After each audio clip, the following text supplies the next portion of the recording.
বঙ্গোপসাগরে সৃষ্ট নিম্নচাপটি এখন স্থল লঘুচাপে রূপ নিয়েছে।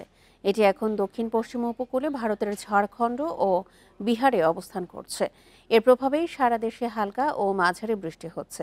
আবহাওয়া অধিদপ্তর বলছে বৃহস্পতিবার এই বৃষ্টির প্রকোপ কিছুটা কমে আসতে পারে। বান্ডেল থাকলে প্রতি সেনমানিতে টাকা বাঁচবে। বিকাশ সেনমানি বান্ডেল কিনে জিতুন প্রতি লেনদেনে।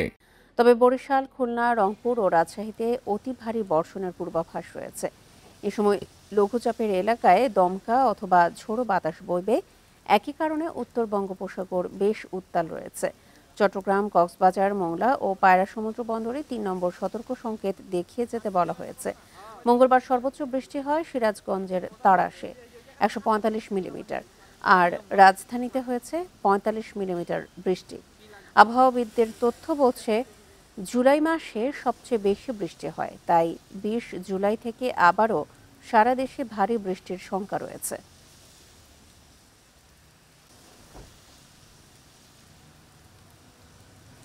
পশ্চিম উত্তর পশ্চিম দিকে সরে গিয়ে এখন ঝাড়খণ্ডে আছে, এটা আরও সরে গিয়ে বিহার এবং উত্তরপ্রদেশের এদিকে সরে যাওয়ার সম্ভাবনা আছে। তো এটা যখন ধীরে ধীরে আমাদের টেরিটরি থেকে দূরে সরে যাবে, এর প্রভাবটা আমাদের দেশের উপর কমতে থাকবে। আগামী ২৪ ঘন্টায় হয়তো খুলনা, রাজশাহী এবং রংপুর বিভাগে অধিকাংশ জায়গায় বৃষ্টি অথবা বজ্রসহ বৃষ্টিপাতের সম্ভাবনা আছে। আর দেশের অন্যত্র দেখা যাবে যে বৃষ্টিপাতের প্রবণতাটা ধীরে ধীরে কমে আসবে।